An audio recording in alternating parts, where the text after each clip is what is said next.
English speakers often use the term pathetic in a derogatory manner, which characterizes weakness and helplessness in other people. Hence, most people don't want to be pathetic, and we generally don't like pathetic people. But what makes a person pathetic, and how do we avoid being so?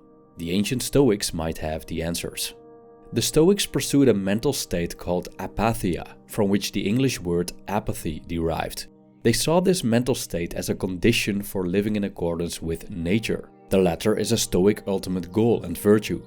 However, the word apathy in contemporary language has a different meaning than the Greek apatheia, as apathy has a pretty negative charge, pointing to a state of emotional numbness. The Stoic meaning of apatheia is different, as it refers to a mind that isn't disturbed by the passions, or patheia, not the absence of emotions altogether. So being apathetic in the Stoic sense means being undisturbed by the passions, or equanimity, a pleasurable state in which we feel emotionally calm and content. But what about the opposite, namely being pathetic? This video explores the roots of patheticness, the harmful consequences, and how we can avoid being pathetic through the lens of Stoic philosophy.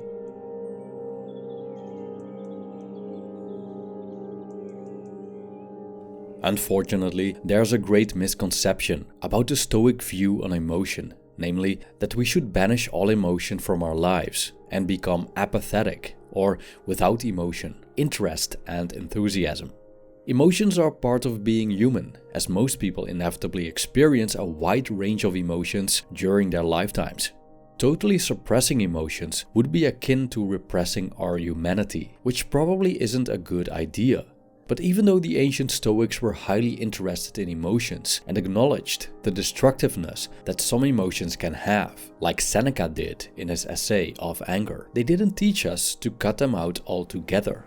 In his work The Attic Nights, Roman author Aulus Gellius mentioned a philosopher on a sailing ship who panicked and paled when a storm occurred.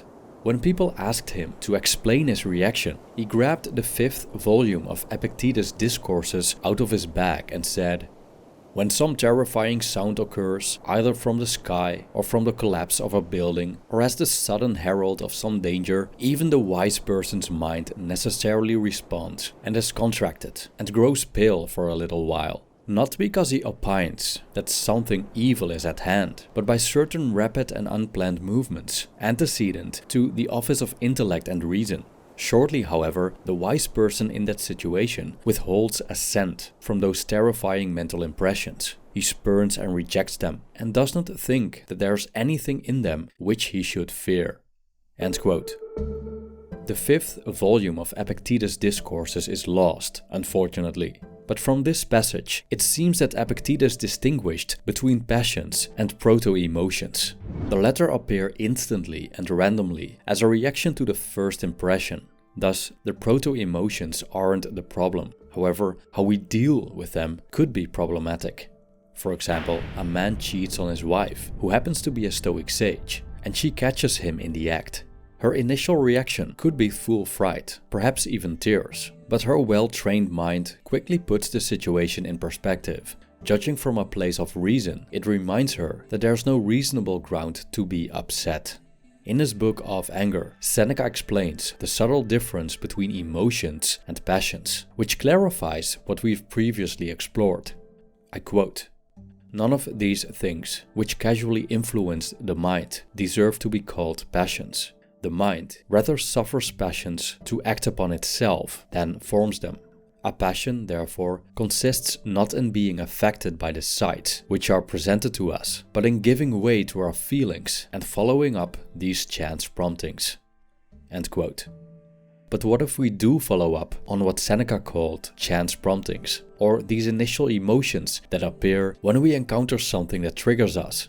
In that case, we're engaging in irrational thinking, or as the Stoics would say, we go beyond reason. If we expect things to happen as we wish, instead of as they happen, we're fundamentally in denial about the nature of existence. For example, the woman betrayed by her husband could think, "This shouldn't have happened to me, why me?" But when we look at reality, we see that cheating happens all the time, and often it happens to the best of us.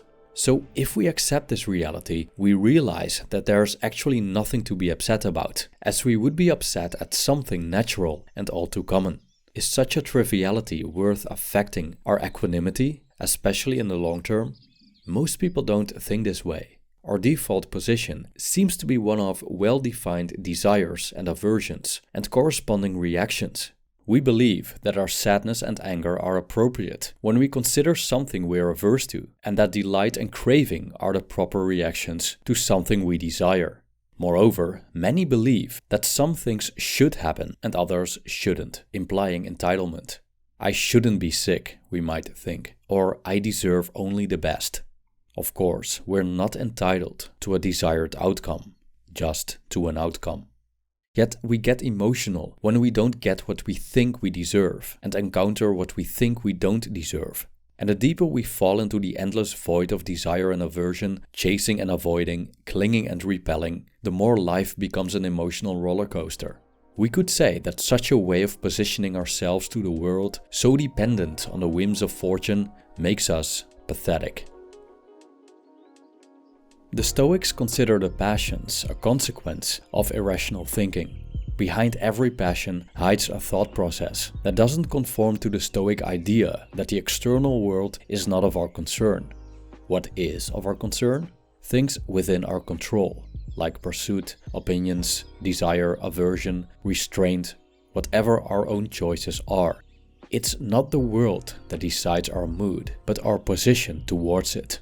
If we let the world determine our mental state, we experience the passions, which also means we concern ourselves with things outside our control, and so we become their servants instead of our own master. So what are the Stoic passions? What are their possible destructive consequences? The Stoics distinguish 4 passions: distress, fear, lust, and delight. Let's start with the first one. The first one is distress. Distress is an irrational reaction to what's happening in the present, coming from the opinion that what's happening is terrible, it shouldn't be happening. The cause of distress is our belief that the present moment is somehow loathsome. But is it? According to the Stoics, whatever happens outside of us is neutral. It's our thoughts about outside circumstances that make them loathsome. That's why people have different reactions to the same situation.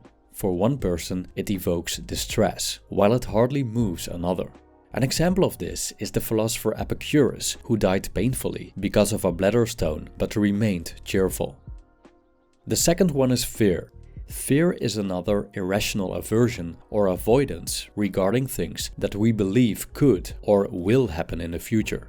Same as with distress, the passion of fear arises when we believe that the thing we might encounter is somehow terrible. It's our thoughts that make it terrible, not the thing itself.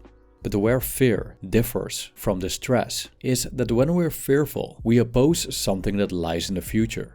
We experience anticipatory anxiety as the thing we fear hasn't even arrived yet. And so, we avoid many situations which could lead to missed opportunities and failing our duties. Seneca wrote beautifully in a letter to his friend, and I quote, "There are more things, Lucilius, likely to frighten us than there are to crush us. We suffer more often in imagination than in reality." The third one is lust. The ancient Stoics saw lust as the irrational desire for things we want or could obtain in the future.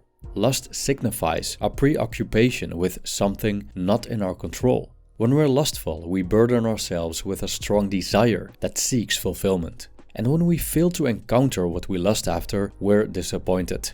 The world pulls the lustful person in all directions, like a donkey following a carrot on a stick, sometimes with terrible consequences. Seneca stated, and I quote, "But among the worst cases I count also those who give their time to nothing but drink and lust, for these are the most shameful preoccupations of all." End quote. The fourth one is delight or pleasure. Delight is the irrational enjoyment of something in the present, coming from the opinion that what's happening is good and enjoyable. Like distress with fear, delight corresponds with lust. If we delight in something, we will lust after it when the thing or situation we delight in is absent. This absence can lead to cravings and addiction, which are antithetical to equanimity. Also, after we delight in something, we always need more to achieve the same level of pleasure, so we risk falling into a bottomless pit. The Stoics recognized good emotions as replacement for the passions. For lust, there's wish. For delight, joy. And for fear, caution. For distress, there's no replacement. These emotions are reasonable and of moderate quality, and they generally don't overwhelm a person. For example, we can wish ourselves a healthy life, but be accepting when illness strikes us, instead of lusting after health and being devastated with a different outcome. Or even better, instead of wishing a healthy life, we wish to have the strength to deal with illness when it occurs. How can we prevent the passions from arising? The works of the ancient Stoics are a goldmine of advice on how to reach and maintain an equanimous state. One of the central themes within Stoicism is the acceptance of fate. Hence, Epictetus tells us not to demand that things happen as we wish, but as they happen. By doing so, we'll be content with what comes our way. We won't desire anything other than fate provides us, nor will we be averse to anything. With such an attitude, passions have no ground to stand on. What reason is there to desire or fear anything if we're already guaranteed to get what we want? What reason is there for distress when we don't wish circumstances to be different regardless of these circumstances? And what's the reason for delight in something particular if everything else is okay too? Thus, simply put, we neutralize our passions by not wanting so much from the world, nor avoiding or opposing anything. Epictetus had a simple solution that fortifies us against desire and aversion. Treat the world with moderation and restraint. I quote, "It's like a banquet with dishes going around.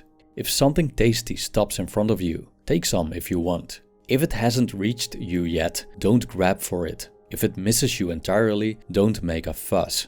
Take the same attitude toward family, money, and position.